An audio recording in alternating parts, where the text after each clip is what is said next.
forces and momentum. बहुत सारे सवाल हैं, Recording in बहुत progress. सारे सवाल तो हो नहीं पाएंगे, but still we'll try our level best. Okay, so I'm just going to be writing this down. So let's begin. पहला सवाल हमारे पास है. A bus takes a time of 25 seconds to reach a constant speed while traveling in a straight line. I hope my mic is open. Let me just confirm. Definitely yes. So let's just begin.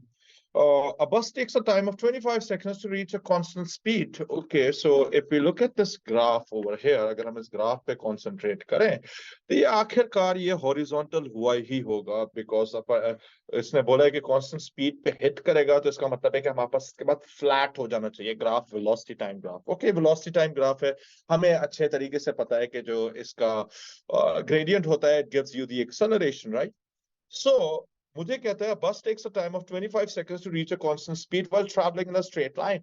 A graph of speed v against time is shown. Okay, so we happen to have the vt graph, which graph shows the variation with t of the resultant force on the bus. So once again, हमारे पास होता है F resultant is equal to mass into acceleration, but we know कि भाई जो बस है उसका मास तो चेंज नहीं होने वाला, तो हम लोग इसको लिख सकते हैं कि FR या F resultant is directly proportional to the acceleration.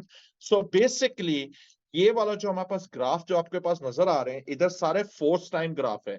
हम इनको कह सकते हैं कि ये एक्सेलरेशन टाइम ग्राफ का शेप भी यही होगा, एग्जैक्टली यही होना चाहिए, बिकॉज हमें पता है कि मास तो कांस्टेंट होगा. तो खैर, अब इसको देखते हुए हम लोग सबसे पहले हम लोग इसको एनालाइज करते हैं, क्योंकि पेपर 2 में भी आपको एनालाइज करना पड़ेगा. तो यहां से लेकर यहां तक मेरे पास डेफिनेटली कांस्टेंट एक्सेलरेशन है. अगर कांस्टेंट एक्सेलरेशन है तो इसका मतलब है कि फोर्स भी कांस्टेंट होनी चाहिए. और मजे की बात यह है, इस किसी भी ग्राफ के अंदर हमारे पास फोर्स कांस्टेंट है ही नहीं, और ये चीज हमारे पास ए में स्टार्टिंग में ही नजर आ रही है कि फोर्स है, फोर्स कांस्टेंट, बिकॉज एक्सेलरेशन यहाँ पे कांस्टेंट है. ये बात किसी को समझ में आई या नहीं आई? If the acceleration is constant, तो इसका मतलब है कि फोर्स भी यहां पर कांस्टेंट होगी. यहां तक तो पहुंचे, ठीक है. इसके बाद भी एनालाइज करते हैं. इसके बाद एक अचानक से एक चीज हुई है इसके अंदर, इस वेलोसिटी टाइम ग्राफ में हमारे पास ग्रेडियंट जो है एकदम से यहां पे बढ़ा है. Gradient, can you see that? This gradient has actually increased over here. If you look at it over here, the gradient has actually increased. तो इसका मतलब है कि हमारे पास immediately इसके बाद force बढ़ी होगी. Gradient बढ़ने का मतलब है acceleration बढ़ी. अगर acceleration बढ़ी तो इसका मतलब है the force must have increased. So you can clearly see that over here the force has actually increased over here. Can you see that? अगर आपको ये चीज बात समझ में आ गई तो आप नेक्स्ट लेवल पे वैसे ही पहुंच चुके होगे. एनीवेज, तो हमारे पास यहाँ पे we can see that the force has actually increase. So इसका मतलब है कि विदाउट एनी डाउट हमारे पास ए ग्राफ होगा. और उसके बाद फिर क्या हुआ, जरा इसमें भी देख लेते हैं कि हमारे पास कुछ देर के लिए फिर जो है इंक्रीज जो फोर्स है, इंक्रीज्ड एक्सेलरेशन काफी देर तक हमारे पास मेंटेन रही, और उसके बाद ये एक्सेलरेशन कम होती गई, कम होती गई, कम होती गई. Can you see that over here? शुरू में हमारे पास एक्सेलरेशन जो थी वो कांस्टेंट हुई, और फिर हमारे पास जो है एक्सेलरेशन कम होती गई, कम होती गई. वी कैन सी दैट कि हमारे पास एक्सेलरेशन अचानक से पहले तो शुरू में कांस्टेंट थी, वो ये वाला पार्ट था. फिर उसके बाद जो है हमारे पास एक्सेलरेशन इमीडिएटली अचानक से चेंज हुई, तो इसका मतलब है ये वाला पार्ट आ गया. और उसके बाद ये थोड़ी देर के लिए मेंटेन रही. आई थिंक ये मेंटेन रही 15 सेकंड्स के लिए, तो ये यहाँ पे भी 15 सेकंड्स तक के लिए मेंटेन रही. और उसके बाद हमारे पास ये कर्व आउट होना शुरू हुआ. इसका मतलब है कि एक्सेलरेशन कम होती गई, और एक्सेलरेशन हमारे पास यहाँ पे भी कम होती गई, तो इसका मतलब है फोर्स भी कम होती गई, and so on. So there we have it. This is the question that is done. इसके बाद हम लोग next question पे चलते हैं. Let's move on to the next question. Oh my God. This question, इसकी तो मैंने थ्योरी भी आप लोगों को क्लास में कराई थी, इस तरह के सवाल की. Well, apparently we'll resort to the same theory, but we will have to work it out very very carefully. इस तरह के जो सवाल होते हैं ना, वो जहर होते हैं, और वो कभी कभार बहुत गले में अटकने वाले सवाल होते हैं. So सबसे पहली चीज है, a single horizontal force is applied to a block X, okay, which is in contact with a separate block Y as shown. तो इसका मतलब है कि ये फोर्स जो अप्लाई हो रही होगी टेक्निकली इन दोनों को मिलाकर अप्लाई हो रही होगी. Okay, the block remains in contact as they accelerate along a horizontal frictionless surface. Frictionless surface या smooth surface लिखा हो तो बात एक ही है. इसका मतलब है कि there are no reverse forces acting over here. So air resistance is considered negligible. X has a greater mass than Y. Okay. तो हम लोग एक काम कर लेते हैं, इधर हम लोग जो है इसको हम लोग नाम दे देते हैं mx और इसको नाम दे देते हैं my. ठीक है, और हमें ये भी पता है कि mx is actually greater than my. ये हमने कर दिया, यहां तक तो पहुंच गए. फिर मुझे कहता है which statement is correct? The acceleration of x is equal to force divided by the mass of x. ये हमें चेक करना पड़ेगा. अगर मैं टेक्निकली इस सवाल को एक साथ देखूं तो क्या मैं इधर एक इक्वेशन बना सकता हूं? पहले पार्ट के लिए मैं इक्वेशन बना रहा हूं. So F must be equal to M A होता है, लेकिन m की जगह पर मेरे पास टोटल मास आ जाएगा, तो f is equal to M X plus M Y multiplied by a. तो इसका मतलब है कि acceleration should be equal to f divided by mx plus my. यहां तो पहुंच गए. अब इसने मुझे बोला था the acceleration of x is equal, the acceleration of x is equal to force divided by the mass of x. by the mass of x. नहीं, एक्सेलरेशन हमारे पास का जो हमारे पास बनी है, जो एक्सप्रेशन बनी, वो एक्सेलरेशन इसके लिए भी सेम होगी, इसके लिए भी सेम होगी, विदाउट एनी डाउट. तो यहां पर तो हमारे पास एक्सेलरेशन ये बन रही है. तो you can clearly see that it is not divided by the mass of X, in fact it is divided by the mass of X plus the mass of Y. तो पहला स्टेटमेंट हमारे पास इधर गलत हो गया. फिर मुझे बोलता है the force that X exert on Y is equal to F. Okay, मुझे बोलता है the force X exerts on y, हमारे पास ये कहता है is equal to f. We need to verify that. Let the force on y be p. इसको हम लोग p के नाम से रख रहे हैं फोर्स को, जैसे मैंने आपको थ्योरी में कराया था. मैं इधर भी वही चीज कर रहा हूं, कोई नई चीज नहीं कर रहा. सो हमें पता है कि भाई p on y should be equal to mass of y multiplied by the acceleration. और एक्सेलरेशन की एक्सप्रेशन तो हम पहले ही बना चुके हैं. इसके अंदर अगर हम लोग सब्स्टिट्यूट करते हैं तो P which is the force on Y should be equal to F, हमारे पास हो जाएगा my multiplied by F divided by mx plus my. अब यहां तक तो पहुंच गए. अब जरा इसको चेक करते हैं. The force that x exert on y, this is the force, is equal to f. कभी भी नहीं हो सकता equal to f. In fact, अगर हम लोग देखें तो हमारे पास my जो है वो हमारे पास जो है छोटा है mx से, और हमारे पास जो है नीचे डिनोमिनेटर बड़ा है, बहुत डिनोमिनेटर बड़ा है. तो इनफैक्ट ये जो हमारे पास फोर्स आ रही होगी कम आ रही होगी f से. आपके सामने मैथमेटिकली मॉडल नजर आ रहा है. तो इसका मतलब है कि ये वाला जो है, this expression is wrong. Okay, this expression is wrong. फिर ये बोल रहा है, C पार्ट ये कह रहा है the force that x exerts on y is less than f. Definitely yes, ये वाली चीज हमें यहां पे भी नजर आ रही है कि भाई ये और ये अगर आप हमारे पास एक फैक्टर आ रहा है my लेस है और हमारे पास mx प्लस my बड़ा है, तो इसका मतलब है कि p is absolutely less than P is less than F होगा, and that is true. C वाला तो straight away बन रहा है. Last हमारे पास कहता है the force that X exert on Y is less than the force Y exerts on X. इस statement ने धज्जियां उड़ा दी हैं न्यूटन्स थर्ड लॉ की. तो ये वाला तो अप्लाई नहीं हो सकता, क्योंकि हमें पता है कि जो फोर्स X Y पे लगाएगा वही फोर्स Y X पर लगाएगा. प्लीज टेल मी, इसमें कोई सवाल है, कोई कंफ्यूजन है, मुश्किल तो है, no doubt about that. This question was difficult. Any questions? No sir. आगे चलते हैं. नेक्स्ट स्टेटमेंट, ये वाला भी बहुत प्यारा सवाल है, लग तो रहा है, बट देखते हैं, अल्लाह रहम करे. A mass of 0.20 kg is suspended from the lower end of the light spring. Okay, spring है हमारे पास. अभी इसके अंदर देखते हैं. A second mass of 0.10 kg is suspended from the first mass by a string.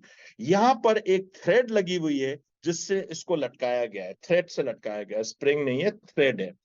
और ये स्प्रिंग है हमारे पास। Okay, the arrangement is allowed to come into static equilibrium. Static equilibrium का मतलब ये होगा कि ये पूरा अरेंजमेंट जो हो जाएगा इस तरीके से हो जाएगा कि इसके अंदर, स्प्रिंग के अंदर एक टेंशन होगी, फोर्स जो कि ऊपर की तरफ होगी, और इसका वेट होगा, ये दोनों बराबर होंगे। यानी मैं इधर पहले ही स्टेटमेंट को पढ़ते पढ़ते यहां तक अगर मैं पढ़ूं सिर्फ, तो मैं एक इक्वेशन बना सकता हूं। The tension in the spring should be equal to the combined total weight over here, which should be, हमारे पास इसमें जी की वैल्यू भी दी हुई है, 10 दी हुई है, तो इसका मतलब हो जाएगा 0.20 प्लस 0.10 मल्टीप्लाइड बाय 10 कर लेते हैं, तो ये हो जाएगा 0.30 मल्टीप्लाई बाय 10, यानी 3 न्यूटन का वेट हो जाएगा ये, यानी टेंशन इज एक्चुअली 3 न्यूटन। सही है, ये तो हमारे पास एक स्टेटमेंट बन चुका है था। ठीक है, यहां पे ये पहला था जब स्टैटिक इक्विलिब्रियम था, वो कैसे था कि ऊपर वाला जो टेंशन होगा वो टेक्निकली वेट के बराबर होगा। यही मैंने किया और कुछ भी नहीं किया, यहां से हमारे पास टेंशन निकल आया इसके अंदर, स्प्रिंग के अंदर। फिर मुझे कहता है the arrangement is allowed to come into static equilibrium and then the thread is burn through. फिर इसने इस रस्सी को आग लगा दी। जब इस रस्सी को आग लगाई तो रस्सी टूटेगी। जब ये रस्सी टूटेगी तो इसका मतलब है ये वाला जो मास होगा गायब हो जाएगा। अग्रीड। इसका मतलब है कि हमारे पास जो टेंशन, जो अभी स्टैटिक इक्विलिब्रियम था, वो स्टैटिक इक्विलिब्रियम खत्म होगा। इसका मतलब ये होगा कि हमारे पास tension would become the dominating force. तो हम लोग एक लिख सकते हैं, tension minus the new weight must be equal to, in fact ये जो वेट होगा इसको मैं न्यू नाम दे रहा हूं, should be equal to mass into acceleration कर सकते हैं।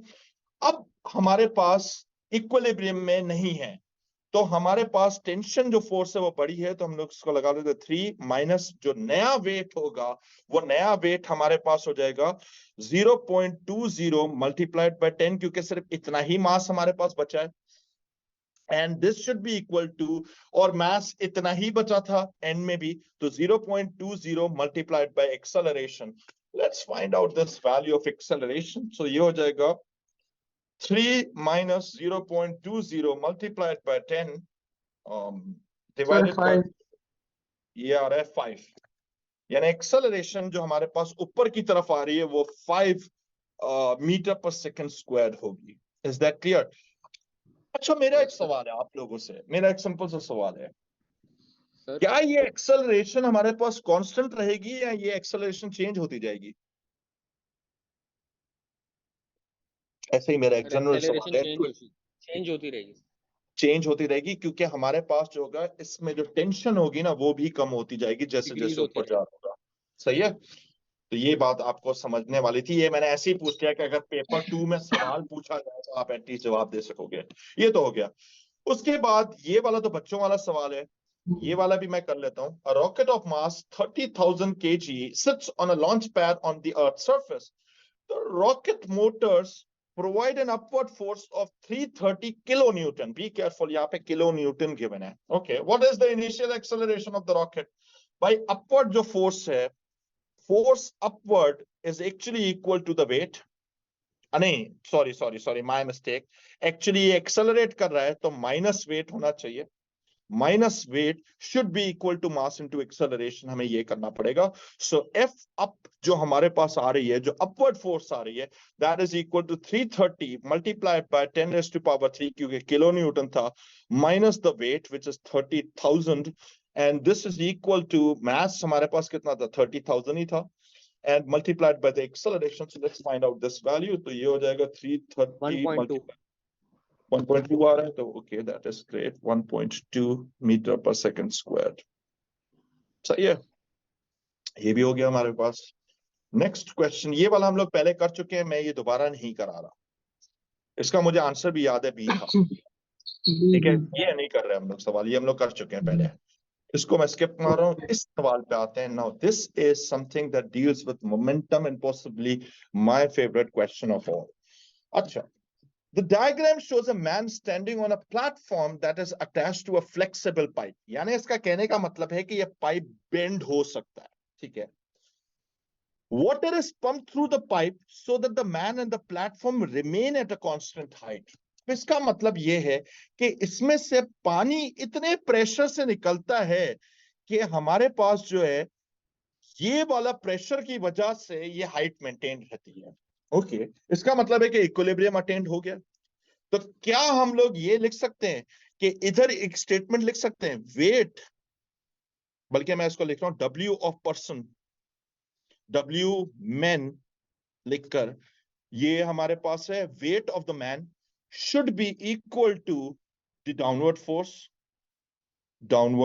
फोर्स हमारे पास हो सकता है, डाउनवर्ड फोर्स जो कि हमारे पास वर्टिकल जेट ऑफ वाटर निकल रहा है। ओके, तो वेट ऑफ द मैन हमारे पास ने कुछ कहा है, द रिजल्टेंट वर्टिकल, बल्कि वेट ऑफ द मैन भी नहीं है यहां पर, the combined mass of the man and the platform is 96। तो इसका मतलब है कि ये मैन की जगह पर हम लोग पूरा का पूरा प्लेटफॉर्म ही इधर हमारे पास आ रहा है, तो इसको मैं लिख रहा हूं प्लेटफॉर्म इधर, वेट ऑफ द प्लेटफॉर्म। तो ये हम लोग एक स्टेटमेंट बनाते हैं, पहले देखते हैं कहां तक पहुंचते हैं। तो ये हो जाएगा 96 multiplied by 9.81 and that should be equal to the downward force. तो इसको मैं नाम दे रहा हूं एफ डाउन। ठीक है, एफ डाउन। अब ये एफ डाउन मुझे निकालना है, ये दोनों बराबर होने चाहिए। अब एफ डाउन निकालने के लिए हम लोग एक काम कर सकते हैं, इसमें लिखा हुआ है the mass of the water that is discharge vertically downward from the platform each second is 40 kg। इसका मतलब है कि हमारे पास rate of change of mass जो आ रहा है वो आ रहा है 40 किलोग्राम पर सेकंड। इसका मतलब है कि हमारे पास delta M over delta T की वैल्यू हमारे पास 40 गिवन है किलोग्राम पर सेकंड, ये हमारे पास है। हमें पता है कि हम लोग फोर्स एक और तरीके से भी निकाल सकते हैं, F is equal to change in momentum over change in time. हमारे पास, मैंने आप लोगों को बताया था, दो तरीकों से हम लोग इसको खोल सकते हैं। एक हमारे पास है F is equal to M delta V over delta T, एक ये पॉसिबिलिटी है हमारे पास, और दूसरी पॉसिबिलिटी होती है F is equal to V constant delta M over delta T। हम इधर ये वाला लगाएंगे क्योंकि हमारे पास चेंज इन मास गिवन है, स्ट्रेट अवे लगाएंगे तो ये हो जाएगा। इधर मैं एक मिनट, ये मैंने आपको समझा दिया। अब इस समझाने के बाद मैं इसको इधर से हटा रहा हूं और मैं अभी इधर लिख रहा हूं, एक्सप्रेशन लिख रहा हूं। सो 96 into 9.81 should be equal to change in momentum over change in time. So 96 into 9.81 is equal to V delta M over delta T। इसको कर सकते हैं। तो हमारे पास यहाँ पे जो V वेलोसिटी आ रही है वो हमारा टारगेट निकालना है। इसने बोला what is the speed of the water leaving the platform, so V multiplied by the change in the rate of change of mass is actually 40 and that is pretty much it. That is all you have to do. So find V, let's find it out. ये हो जाएगा 23.5 कितना आ रहा है? 23.5 तो 23.5 अगर आ रहा है तो इसका मतलब है we'll round it off to 24 which is C।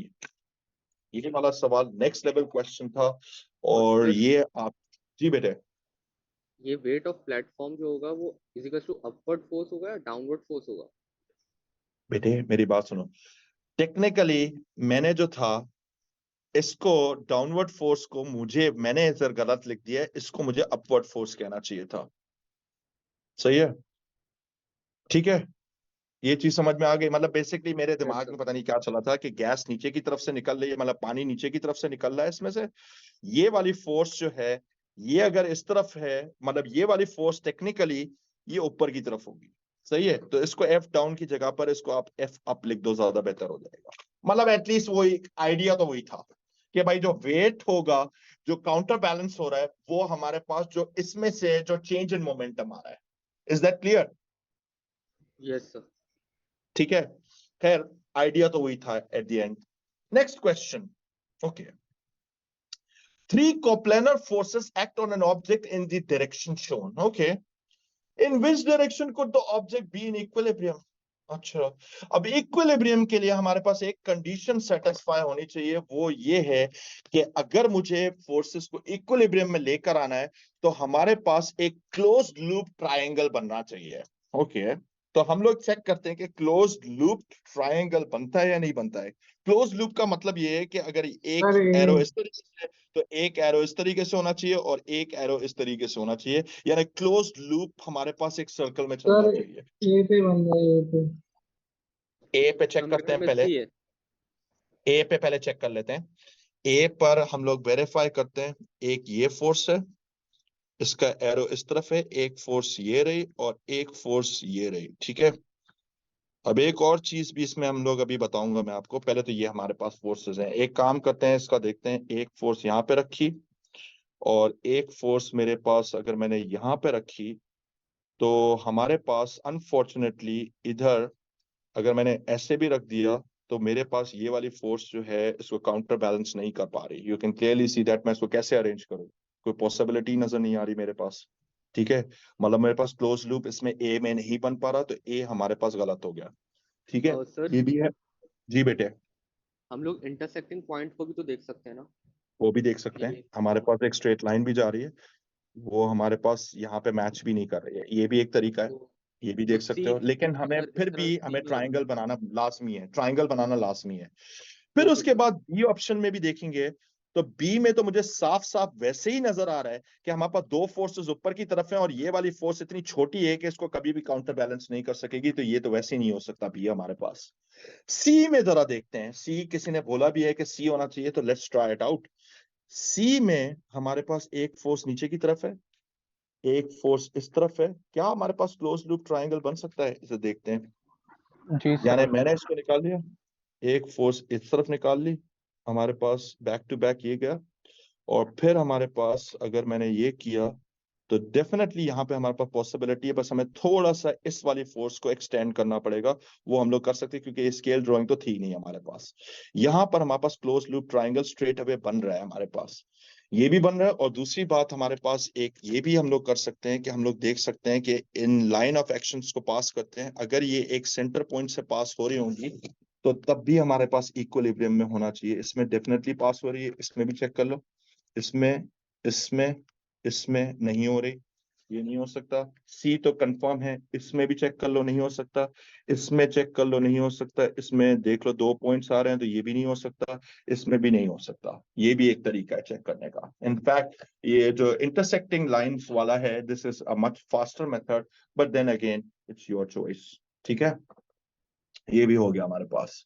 Next, ये वाला सवाल जो है ये बहुत आसान सवाल है, लेकिन फिर भी मैं करा देता हूं। I don't know why still people have asked me this question. A car is stationary at traffic lights, when the traffic lights change to green, the driver presses down sharply on the accelerator. अच्छा, the resultant force acting on the car varies with time as shown. हमने पहले भी करा है भाई ये सवाल। अब हुआ ये कि शुरू में फोर्स जीरो थी, यानी एक्सेलरेशन जीरो थी, फिर अचानक से इसने फोर्स अप्लाई की और फोर्स मेरे पास यहां पर कांस्टेंट फोर्स चल रही है, तो इसका मतलब है कि कांस्टेंट एक्सेलरेशन होनी चाहिए। तो इसके अंदर constant acceleration speed time graph में हमारे पास ग्रेडियंट भी कांस्टेंट होना चाहिए, तो इसमें ही सिर्फ मुझे ग्रेडियंट कांस्टेंट नजर आ रहा है, तो ये ए होना चाहिए। ये भी हो गया।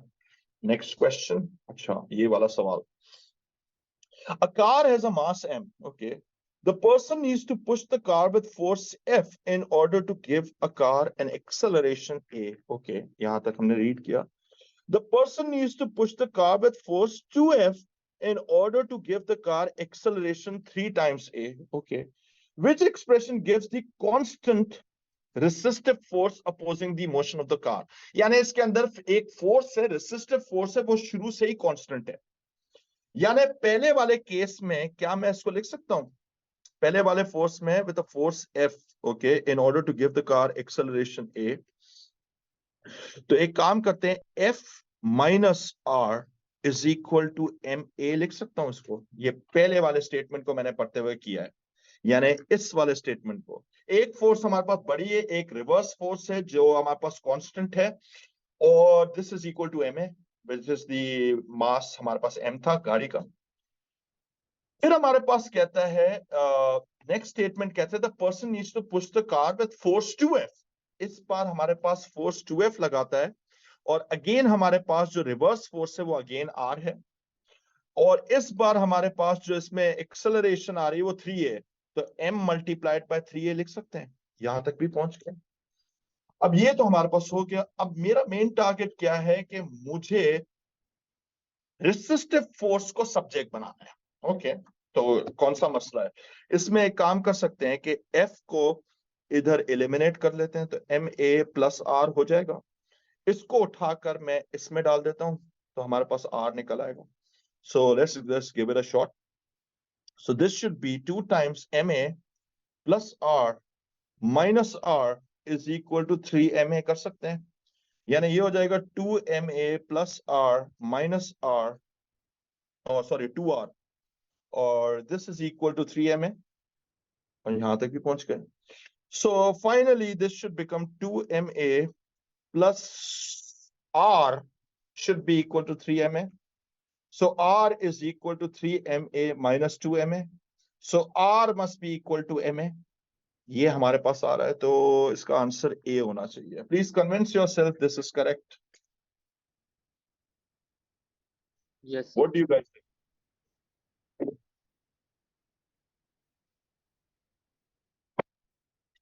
अच्छा सवाल था ये वाला. Next question. नेक्स्ट क्वेश्चन हमारे पास है. Okay. A box is shown resting on the ground. Okay.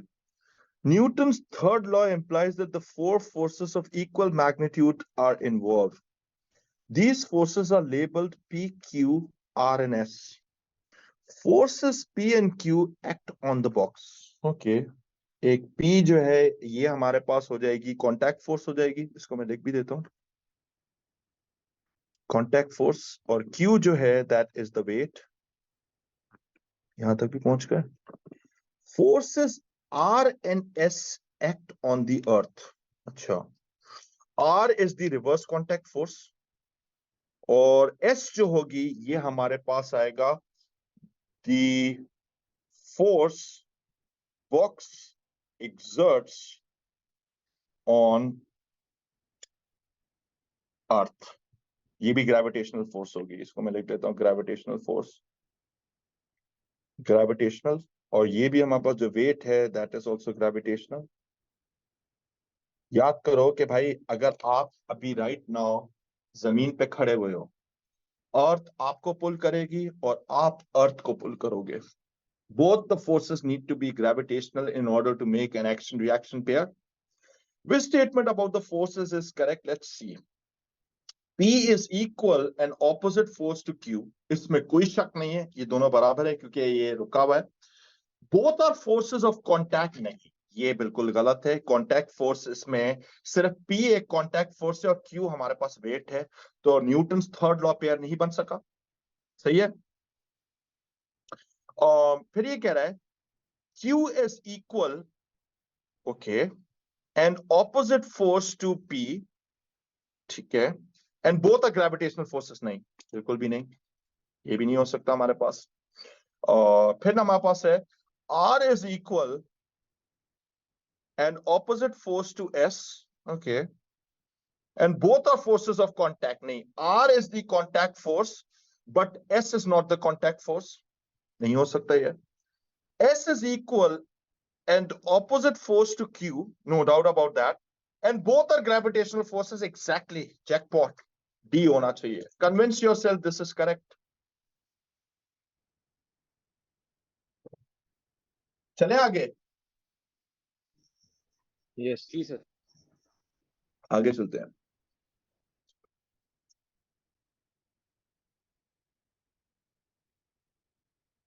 कौन सा वाला? ये वाला. ओके भैया, आगे चलते हैं. अच्छा, फिर ये कह रहा है A light ball is falling vertically through air. Okay, air में गिर रहा है, light ball है, तो इसका मतलब है terminal velocity hit करेगा. The variation with T of the resistive force acting on the ball is shown. Okay, ये हमारे पास resistive forces है. Be careful. At which times are the speed of the ball zero? Okay, the speed at a maximum and the acceleration zero. एक बात हमारे पास fact है कि eventually the air resistive forces will become constant when the terminal velocity is achieved. सही है. इसका मतलब है कि हमारे पास उस टाइम पे जो स्पीड होगी वो मैक्सिमम होगी और एक्सेलरेशन लाजमी जीरो होगी. और वो पॉइंट कौन सा है? वो पॉइंट हमारे पास T2 है. सही है. तो T2 पर हमारे पास स्पीड मैक्सिमम होनी चाहिए. सही है। और जीरो एक्सेलरेशन भी टेक्निकली मैक्सिमम स्पीड पे ही होगी, क्योंकि वेट के बराबर हो चुकी होगी, रिजल्टेंट फोर्स जीरो हो चुकी होगी। और हमारे पास जो जीरो स्पीड होगी वो उस टाइम पे होगी जब हमने उसको ड्रॉप किया होगा, जिस टाइम पे एयर रेसिस्टेंस जीरो होगी। जाहिर सी बात है, जिस टाइम पे आप ड्रॉप करते हो उस टाइम पे एयर रेसिस्टेंस जीरो होगी। तो इसका मतलब है कि ये T1 होना चाहिए हमारे पास, तो बी होना चाहिए। Convince yourself this is correct. सोच लो थोड़ी देर। सही है। Yes sir. सही है sir. Next question. Oh my God. The mass of a rocket propelled truck is approximately equal to the mass of the fuel in its tank. Okay. No, okay. इसमें सिर्फ fuel tank का हम लोग mass को consider कर रहे हैं. The fuel is ignited and the truck is propelled along horizontal tracks by a constant force. Okay, ये constant force है हमारे पास. Okay.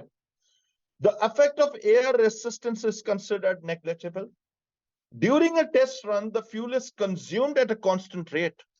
यानी इसका मतलब है कि जो फॉरवर्ड थ्रस्ट फोर्स है उसमें कोई फर्क नहीं आएगा, ये बात भी फैक्ट है। Which statement describes the acceleration of the truck during the test run? अच्छा, हमारे पास होता है forward thrust is the resultant force must be equal to ma। ठीक है, अब हमारे पास एक चीज तो फैक्ट है कि ये कांस्टेंट है, अगर ये हमारे पास कांस्टेंट है, और दूसरी बात हमारे पास ये है कि इसके अंदर जो मास है वो गिर रहा है। यानी हमारे पास अगर ये कांस्टेंट है और अगर मास गिर रहा है, तो इसका मतलब है to make this forward thrust a constant the acceleration must increase, and it makes sense intuitively भी, it makes sense। अगर मास ही कम होता जाएगा तो इसका मतलब है कि एक्सेलरेशन बढ़ती जाएगी, क्योंकि फॉरवर्ड थ्रस्ट फोर्स सेम रहेगी, क्योंकि हमारे पास rate of burning of the fuel remains constant. Okay, which statement describes the acceleration of the truck during the test run? The acceleration of the truck decreases, बकवास कर रहा है सरासल। The acceleration of the truck increases as the fuel is consumed, absolutely correct। The acceleration of the truck remains constant, absolutely not। The acceleration of the truck is the acceleration of the truck is zero and the truck moves at constant में बकवास कर रहा है ये। तो इसका मतलब है the absolutely not वाला जो था, ये वाला मैंने इस पर टिक मार दिया। Okay, the acceleration of the truck increases as the fuel is consumed, तो बी होना चाहिए हमारे पास। ये मैंने इधर भी प्रूफ कर दिया आपके सामने। oh my god, next question. Okay, ये हमारे पास है। और सर जी सर, बेटे। अगर उस प्रीवियस क्वेश्चन में जो अभी किया है रॉकेट प्रोपेलर वाला, अगर उसके अंदर हम लोग ट्रक का मास जो है वो नेग्लिजिबल कंसिडर करते तो फिर ऑप्शन डी होता। हैं अगर अगर हम लोग वो रॉकेट का वो ट्रक का अगर मास नेग्लिजिबल कंसिडर करते तो फिर डी नहीं होता तो फिर हमारे कैसे पास। करते हैं, उसके अंदर फ्यूल भी तो है। फ्यूल है लेकिन वो फ्यूल तो कांस्टेंट रेट से डिक्रीज हो रहा है ना, तो फिर मतलब कांस्टेंट वेलोसिटी होनी चाहिए थी। नहीं बेटे, कैसे हो सकता है इसके अंदर, ऐसे कैसे हो सकता है, ये मुझे बात आपकी समझ में नहीं आई भाई। मेरे पास तो पहली बात है कि ठीक है, मास ऑफ द ट्रक तो इसमें वैसे इसने कहा था नेग्लिजिबल है, लेकिन फ्यूल बर्न हो रहा है हमारे पास, और फ्यूल का मास जो है वही मास ट्रक का भी है। ये बात समझ में आई? अच्छा सही। ठीक है। यस सर, अब समझ नेक्स्ट, गए। Next statement. Two forces act on a circular disk as shown. Okay. Which diagram shows the line of action of the resultant force? सबसे पहले तो हम लोग जो है लाइन ऑफ एक्शन से पहले हम लोग वो पॉइंट निकाल लेते हैं कि कहां पर एक्ट कर रही होगी। दोनों फोर्सेस की जो लाइन ऑफ एक्शन है वो यहां पर आकर इंटरसेक्ट कर रही है। इसका मतलब है कि एक ये वाला चांस है सही होने का और एक ये वाला चांस है सही होने का। अब उसके बाद हमारे पास अगर हम लोग फ्री बॉडी डायग्राम बनाए, एक हमारे पास 3 न्यूटन की फोर्स है और एक हमारे पास 4 न्यूटन की फोर्स है। कॉमन सेंस सजेस्ट कि हमारे पास जो रिजल्टेंट आएगी वो वाली फोर्स 4 न्यूटन के ज्यादा करीब होनी चाहिए, क्योंकि जाहिर सी बात है 4 न्यूटन ज्यादा बड़ी फोर्स है, तो रिजल्टेंट भी इस तरफ ज्यादा खिंचा हुआ आएगा। और इसको हम लोग इधर दिखा सकते हैं, ये तो देख लो, यानी हमारे पास जो है एक चीज करते हैं, मैं हमारे पास दो ऑप्शन है, एक सी है और एक ए है। सिंस हमें पता है कि जो ऊपर वाली फोर्स है वो छोटी है, तो इसका मतलब है मिडिल लाइन तो नहीं हो सकती है, ये इस तरफ थोड़ा सा ज्यादा होगा। तो इसका मतलब है कि हमारे पास जो बेस्ट ऑप्शन बन रहा है वो हमारे पास ए ऑप्शन बनेगा। Is that clear? So will just go with A option. ठीक है, ये भी अच्छा सवाल था। Next question. A rubber ball is dropped onto a table and bounces back up. Okay. The table exerts a force F on the ball. Okay. Table ने force लगाई. Which graph shows the variation with T of the force for the short time that the ball is in contact with the table? उस time पे हमारे पास जो contact force आएगी थोड़ी देर के लिए आएगी, लेकिन बड़ी फोर्स आएगी, और वो हमारे पास जो है इसके अंदर, कोई मुझे बताएगा इसका आंसर क्या होना चाहिए? सर सी होना चाहिए। स्ट्रेट अवे सी होना चाहिए, there is no denying it. भाई जब तक कांटेक्ट नहीं हुआ जीरो फोर्स थी, जैसे ही कांटेक्ट हुआ तो हमारे पास फोर्स बढ़ी, और उसके बाद फिर ये फोर्स खत्म होते होते ये बॉल ही अपना कांटेक्ट छोड़ चुका है। It needs to be C. Next part, ये वाला सवाल, oh my god. The diagram shows two vectors x and y. The vectors are perpendicular to one another. Okay. What is the magnitude in the direction of the vector x minus y? इसको क्या हम लोग इस तरह भी लिख सकते हैं कि x प्लस ब्रैकेट्स में माइनस y लिख सकते हैं? अगर ये हमने स्टेप किया तो इसका मतलब है कि इस वेक्टर की डायरेक्शन को मुझे रिवर्स करना पड़ेगा। ये वाला वेक्टर ऊपर की तरफ चला गया। ओके, यहां तक तो पहुंच गया, ठीक है। अब इसका बात ये है, इसका पहले तो हमें मैग्नीट्यूड निकालना है। वेल, मैग्नीट्यूड निकालना कोई मसला नहीं है। Resultant r must be equal to, ये हो जाएगा 8 का स्क्वायर प्लस 6 का स्क्वायर। ये हो जाना चाहिए 8 का स्क्वायर 64 प्लस 6 का स्क्वायर, और अंडर रूट आंसर किया तो ये 10 आना चाहिए, यानी 10 10 होना चाहिए।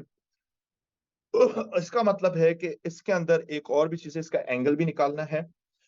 अगर हम लोग इसका फ्री बॉडी डायग्राम बनाएं तो एक फोर्स इस तरफ है 8 न्यूटन की, और एक फोर्स मेरे पास इस तरफ है 6 न्यूटन की। 8 न्यूटन की और 6 न्यूटन की। हमें बोला है कि विद रिस्पेक्ट टू एक्स हमारे पास जो है एंगल निकालना है। This is your angle theta. तो इधर 10 लगाते हैं तो 10 theta should be equal to 6/8।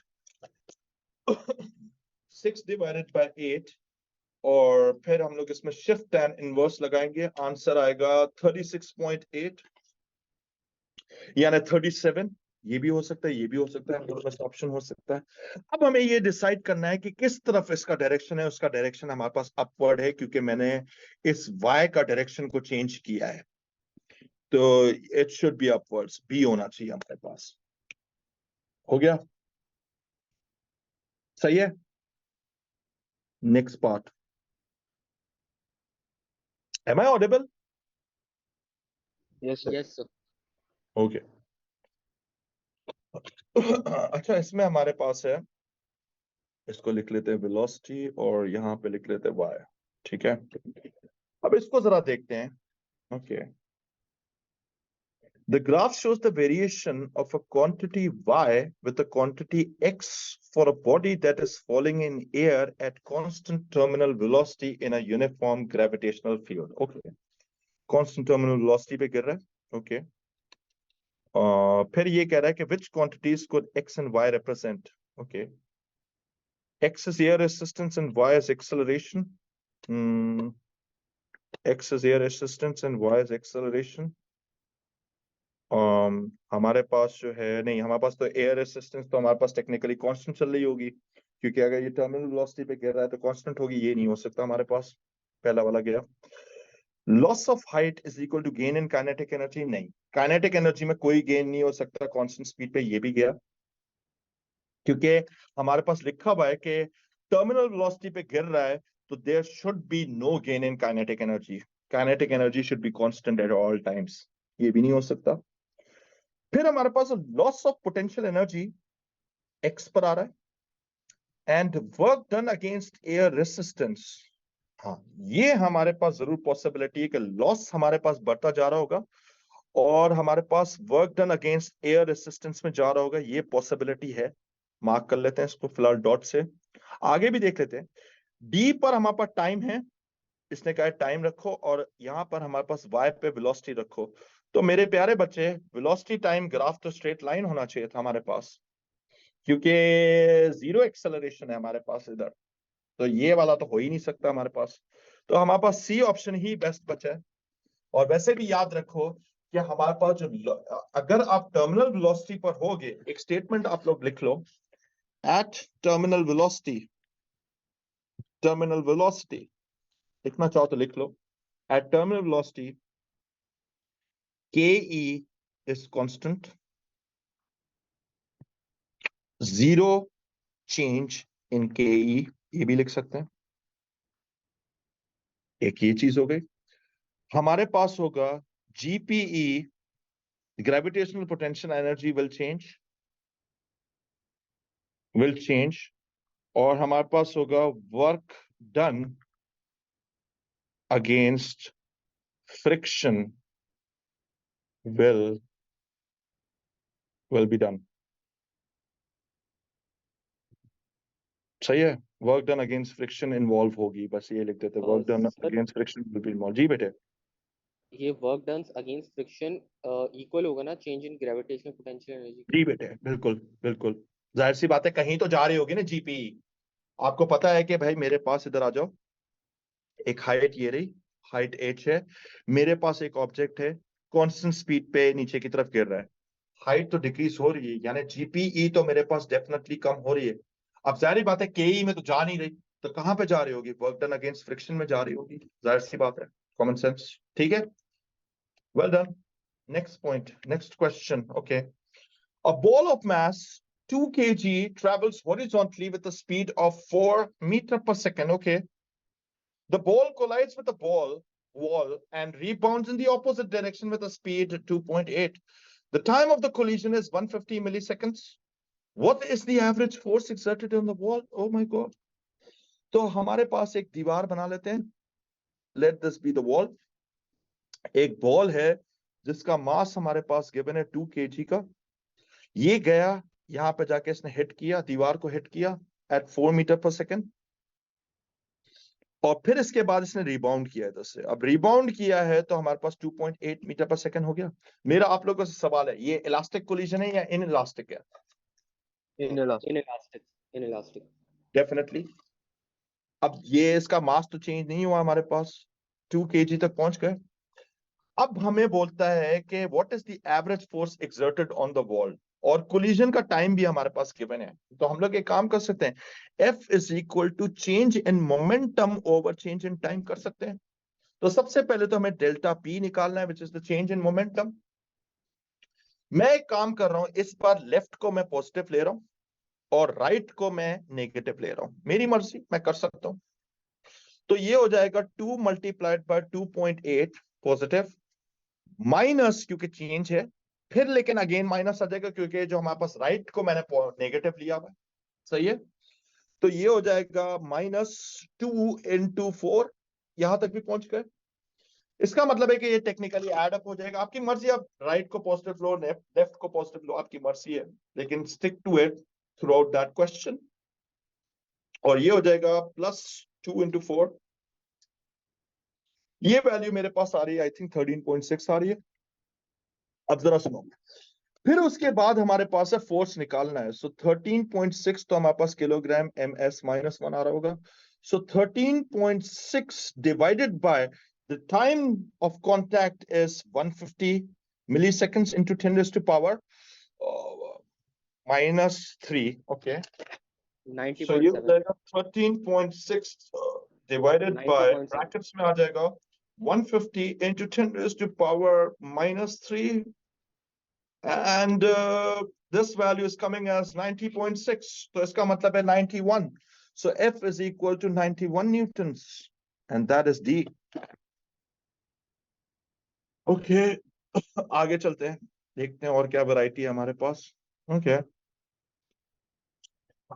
ice hockey puck of mass 150 grams यानी 0.15 kg moves with an initial speed of 2 meters per second along the surface of an ice rink, okay, whatever that is. The puck slides a distance of 30 meters in a straight line before stopping. Okay. V is equal to 0 metre पर second है. Initial speed भी हमारे पास given है 2 metres पर second. फिर ये कह रहा है S की वैल्यू भी गिवन है. What is the average frictional force acting on the puck? बहुत आसान सवाल है. इसके अंदर ये है, पहले आप डिसेलरेशन निकालो, मास गिवन है, और यही हमारे पास एक ही फोर्स एक्ट कर रही होगी, वो रिवर्स फोर्स है. इसके अंदर कर लेते हैं इसको. सो पहले हो जाएगा v square is equal to u square plus 2s. So final velocity कितनी है हमारे पास 0. इनिशियल वेलोसिटी कितनी है 2 का square plus 2 times acceleration a and s is 30. तो ये हो जाएगा माइनस में आंसर आएगा a should be equal to, ये हो जाएगा 4 का स्क्वायर माइनस 4 का स्क्वायर, माइनस के ऊपर नहीं आएगा स्क्वायर, 4 पर स्क्वायर आएगा. सो सॉरी 2 पर स्क्वायर आएगा तो 4 हो जाएगा. सो 4 डिवाइडेड बाय ब्रैकेट्स में आ जाएगा 2 इंटू 30. ये हमारे पास जो वैल्यू आ रही है, ये आ रही है एक्सेलरेशन नेगेटिव आ रही है 0.0666. फिलहाल लिख रहा हूं, फर्क नहीं पड़ता, एमसीक्यू है. यहां तक तो मैंने निकाल लिया. फिर मुझे निकालना है एफ रिजल्टेंट, जो रिवर्स है, F reverse which is also equal to F resultant, and that should be equal to M A. तो इसका मतलब है कि F reverse must be equal to mass कितना है इसका 0.15 multiplied by this value which is 0.0666. मैं कैलकुलेटर वर्जन यूज कर लेता हूं, multiplied by 0.15 करके निकाल लेते हैं, and that gives me 0.01 Newton. So F reverse must be equal to 0.01 Newton. A answer हो गया, straight away A हो गया. नेक्स्ट क्वेश्चन पे जाते हैं. अच्छा, ये हमारे पास है two forces each of 10 Newton act at a point B as shown. Okay, the angle between the direction of the force is 120 Newton, 120 degrees. What is the magnitude of the resultant force? बहुत ही आसान सवाल है. इसके अंदर जो है हम लोग एक काम कर लेते हैं, पैरेललोग्राम लॉ लगा लेते हैं. Completing the parallelogram law. इस फोर्स को इस साइड पे ले आते हैं 10 न्यूटन की, और इस फोर्स को इस साइड पे ले जाते हैं, और जो हमारे पास रिजल्टेंट फोर्स आएगी, रिजल्टेंट फोर्स, मेरा डायग्राम बहुत गंदा बना है, एक काम कर लेते हैं, इसको अच्छा बनाते हैं. अच्छा बनाने के लिए विल यूज दिस, और इसको उठाकर मैं इस साइड पे ले आता हूं, और फिर हमारे पास जो रिजल्टेंट आएगा वो definitely this is going to be my resultant force. ठीक है, ये मेरे पास रिजल्टेंट फोर्स होगी. अब मेरे पास अगर ये 120 का एंगल है तो ये वाला एंगल मुझे पता है 60 का हो जाएगा. ये भी 10 न्यूटन है, ये भी 10 न्यूटन है. कोसाइन रूल लगाकर हम लोग ये आर निकाल सकते हैं. तो इसका रिजल्टेंट हो जाएगा R square should be equal to 10 का स्क्वायर प्लस 10 का स्क्वायर, फिर माइनस 2 टाइम्स ए बी, यानी 10 multiplied by 10 multiplied by cos 60 degrees. कर सकते हैं, बिल्कुल कर सकते हैं. और फिर हमारे ये R10 आ रहा है. आर आपका जो है, अगर मैं कैलकुलेशन कर रहा हूं, और यप यू आर राइट, और रूट ऑपरेशन के बाद आर इज कमिंग एज 10. ये भी हो गया, स्ट्रेट अवे हो गया. और अगर आप चाहो तो रिजॉल्व करके भी कर सकते हो, लेकिन वो बहुत मुश्किल हो जाएगा, लंबा हो जाएगा सवाल. इसका एक ऑल्टरनेट तरीका ये है कि आप ये भी कर सकते थे कि इसको पहले वर्टिकली रिजॉल्व करते, फिर जो है इसी का ही एक कंपोनेंट आपके पास हॉरिजॉन्टल भी निकलता है इस डायरेक्शन में, और फिर जो है आप पहले टोटल हॉरिजॉन्टल टोटल वर्टिकल निकालने के बाद जाकर पाइथागोरस थ्योरम निकाल के लगाकर आप रिजल्टेंट फोर्स निकालते हैं. बहुत लंबा हो जाता है उसमें. तो कोसाइन रूल जो आपने मैथ्स में करके आए थे, it works wonderfully over here. Sir जी बेटे. वैसे अप्लाई करने की ज़रूरत नहीं थी, अगर हमें पता था कि एक एंगल 60 और दोनों कहने चाहिए, हमारे पास साइड्स इक्वल हैं, तो हमारे पास तीसरी साइड भी 10 न्यूटन ही होनी चाहिए थी, ये सारे एंगल 60 मैथमेटिकली वो भी कर सकते थे, लेकिन वही बात है ना कि अब इतना हर बच्चा तो नहीं सोच सकता. ठीक है, तो ये भी चीज है. कुछ चीजें ऐसी हैं जो हम लोग हर कोई नहीं सोच सकता. जो अप्रोच पहले नजर आएगी आप वही अप्लाई करोगे. Next part, Oh my God. The three forces acting on a hot air balloon that is moving vertically are its weight, the force due to air resistance, and the upthrust force. Okay. The hot air balloon descends vertically at constant speed. Okay. The force of air resistance on the balloon is F. Okay. Constant speed पे गिर रहा है. अब जरा सुनो. अब इसमें एक मसला ये है, अपथ्रस्ट जो है वो प्रेशर के चैप्टर में आता है, लेकिन मैं आपको अभी भी गाइड कर लेता हूं कि अपथ्रस्ट जो होता है वो बेसिकली डिपेंड करता है ऑब्जेक्ट के सरफेस प्रेशर पर और बॉटम प्रेशर पर. मैं सिर्फ इतना भी आपको हिंट दे सकता हूं कि upthrust must be constant. Upthrust हमारे पास हमेशा कांस्टेंट रहेगा. ठीक है, ये हमारे पास एक फैक्ट है. और अपथ्रस्ट का जो डायरेक्शन होगा वो हमेशा ऊपर की तरफ ही रहेगा. अपथ्रस्ट बेसिकली हमारे पास इस तरीके से होता है कि अगर मेरे पास एक कंटेनर है, उसमें सपोज करो पानी भरा हुआ है, उसके अंदर आप किसी भी ऑब्जेक्ट को डालते हो तो इस पे एक अपवर्ड फोर्स लाजमी आएगी. वो इसलिए आएगी क्योंकि हमारे पास इधर प्रेशर कम होगा और इधर प्रेशर ज्यादा होगा. Pressure difference between the top surface and the bottom surface gives you the upthrust. ये होगा, ये आएगा, आगे कराऊंगा, वैसे भी डायनामिक्स का पार्ट है. लेकिन for the time being let suppose कि अपथ्रस्ट ऊपर की तरफ है और कांस्टेंट एक फोर्स है. ठीक है, अब जरा इधर देखो, मुझे बोलता है कि पहले वर्टिकली डाउनवर्ड एक कांस्टेंट स्पीड पे जा रहा है.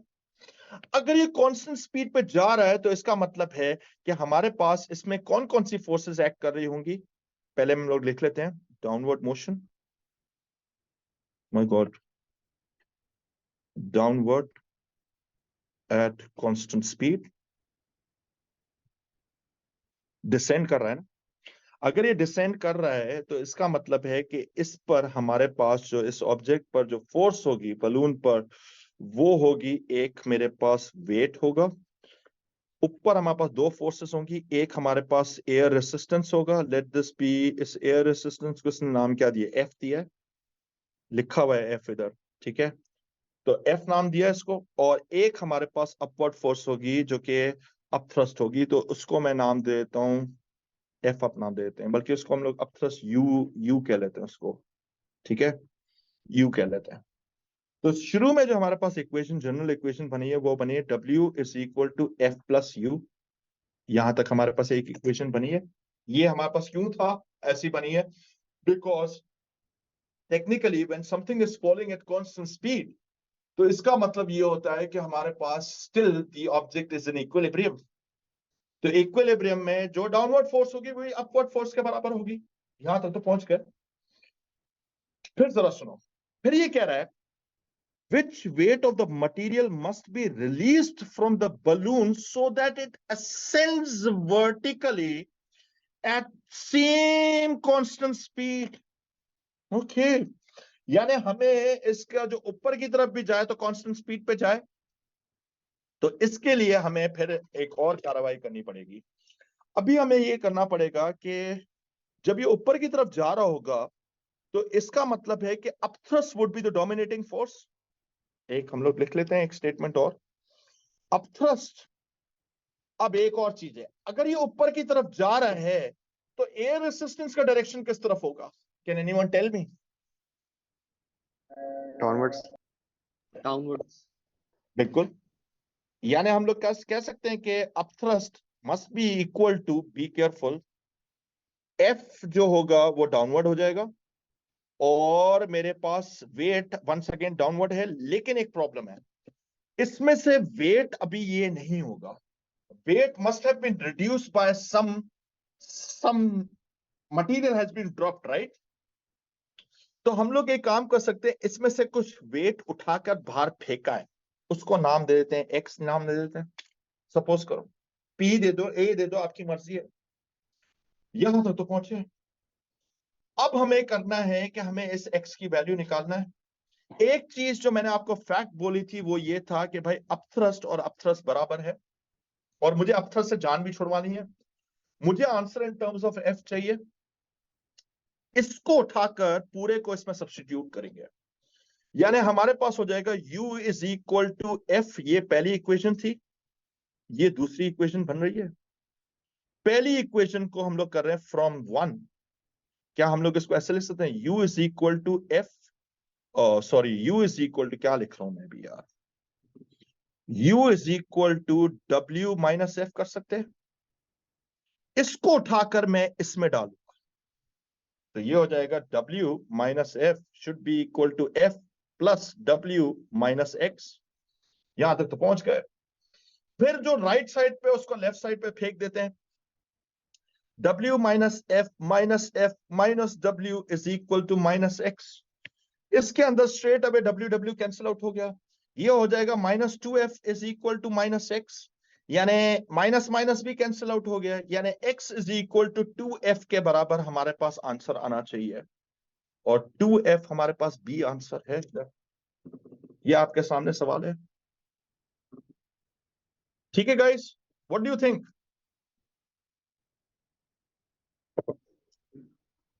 गाइस सही है सर। Yes sir. ठीक है यार, मुझे अभी इधर स्टॉप करना पड़ेगा, अब अजान भी हो रही है एंड मेरा टाइम भी इधर खत्म हो चुका है। Will keep another class